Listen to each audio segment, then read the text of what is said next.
Hey everybody, it's September, which means school's back in, it's pumpkin spice season, and the first major off-season competition of the year is right around the corner in the Madrid Championship. Madrid Championship's running from September 8th to 10th this year and brings together probably the toughest competition in Europe over the course of the off-season. Looking at the fields, we got 40 women and 39 men competing this year. In that field, on the women's side, you have two athletes that competed as individuals at the 2023 CrossFit Games. Karin Freyova, she finished 14th, and Victoria Campos, she finished 39th. On the men's side, you had three men that competed this year as an individual at the Games, highlighted by Jonne Koski, he finished 6th.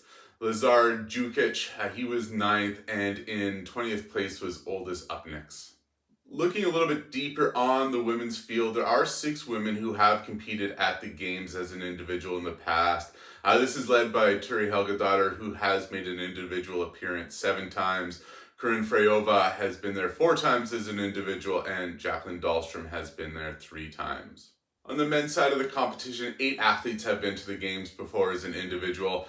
Jonne Koski has been there 9 times before. Travis Mayer, who missed this season due to a wrist injury, has been there 8 times. Oldest Upnix has been there 4. Adrian Mundweiler, who also missed this season due to an injury, has been there 4 times. And Lazar Dukic has been there 3 times as an individual. In the 2023 season, there are 23 women that competed in individual semifinals this year. Again, most of them competed in Europe, with 19 women competing in Europe semifinals. 2 of them competed in the Far East Throwdown, 1 in North America's East semifinals, and 1 in South America at Copa Sur.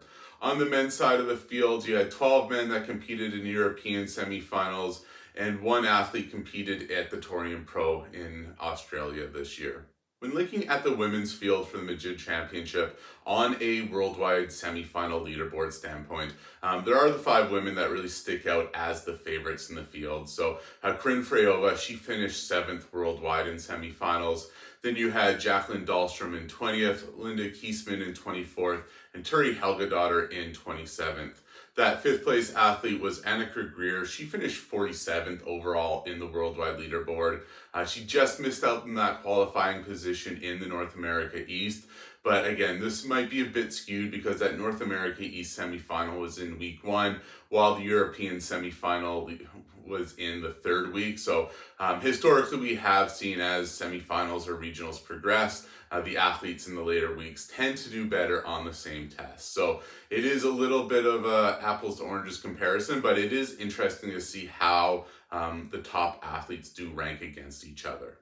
When taking a look at the semifinal results on the men's side of the competition, looking at the European semifinals specifically, 9 of the men competing at Madrid this year all finished within the top 20 of European semifinals.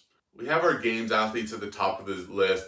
Lazar Dukic, he won the European semifinal leaderboard. Koski finished 5th and Upnix finished 6th. And then from there, the other 6 athletes all finished between 12th and 19th.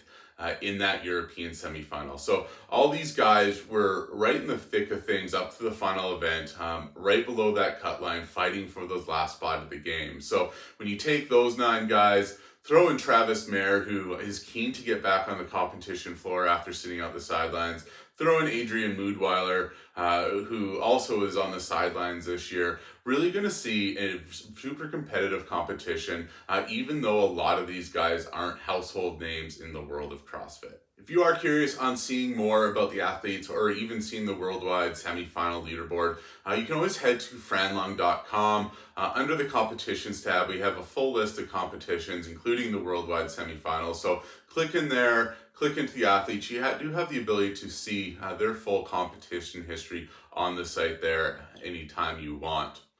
Now, moving on to some prediction side of things. On the women's side, I think it's going to be a 3-athlete race between Freyova, Dahlstrom, and Anikha Greer. Both Dahlstrom and Greer were the first athlete below the cut line in Europe and North America East. So I know they are super keen to get back on the competition floor. In doing some analysis for this competition, I really just recalculated semifinals this year with just those three athletes. You got 1 point for first, 2 points for second, 3 for third there. In doing that recalculation, Freyova and Dahlstrom actually tied with 13 points each for first, and then Anikha Greer was third at 15 points. So all of them right there with the same type of scores throughout those semifinals tests. Looking at it though from a competition standpoint, really the wild card here is going to be how Freyova is doing from a physical standpoint.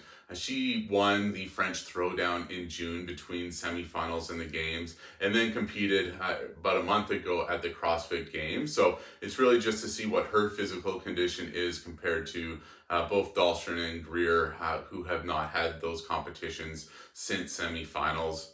Ultimately, I'm going to put Dahlstrom at first, followed by Freyova and Anikha Greer as my podium. In fourth, I got Linda Kiesman, who's coming off of her best season as a CrossFit athlete there. She was 13th at European semifinals, so just about 10 points behind Dahlstrom and 20 points behind the last qualifying position. And in fifth place, I think it's going to be a toss-up between Churi Helgadottir and Elena Cartella Sanjua. Lighter there, Sanjua, she just finished fifth tentatively in the road qualifier results, so shows that she is at top of her game versus Churi, who's always just right there in the thick of things. So going to be a battle probably between those two. I'm going to go with Elena Cartella Sanjua for the fifth place just because of those results in the queue. On the men's side of the competition, I think it's going to be a battle between Dukic and Koski for the top spot. I know Koski took the higher position at the games, but I think just the more of the cardio elements that we see at the CrossFit Games lend to his strengths, where some of the smaller, more confined competitions like Madrid probably play to the strengths of Dukic a bit more. So I'm going to have Lazar Dukic in first, Jonne Koski in second, and then in third place, Travis Mayer. Probably going to be a wild card within the competition itself, but just having to sit on the sidelines for the first time in a long time of his career, I see him pushing to get back, finishing on the podium in third. In fourth place, Uldis Upnix. And in fifth place on the men's side, I got Luka Vuncek. I think it could be any of those guys that finished in the 13th or 12th to 19th in the European semifinal. But Vuncek, I think, is going to be my pick overall. He also had a 9th in the Lowlands Throwdown last year, so was right below that cut line for the last chance qualifier, and had a 14th at Dubai last December. So I think just having that extra competition experience could be the boost for him to make it into the top 5 at the Madrid Championship. So with that, thanks for watching. Hope you like, subscribe. If you are going to follow along with Madrid, make sure you sign into fantasyfitnessing.com. Play some free fantasy sports with us for the Madrid Championship. We got some Fran Lung swag out to the winners of that as well. And with that, take care and have a great day.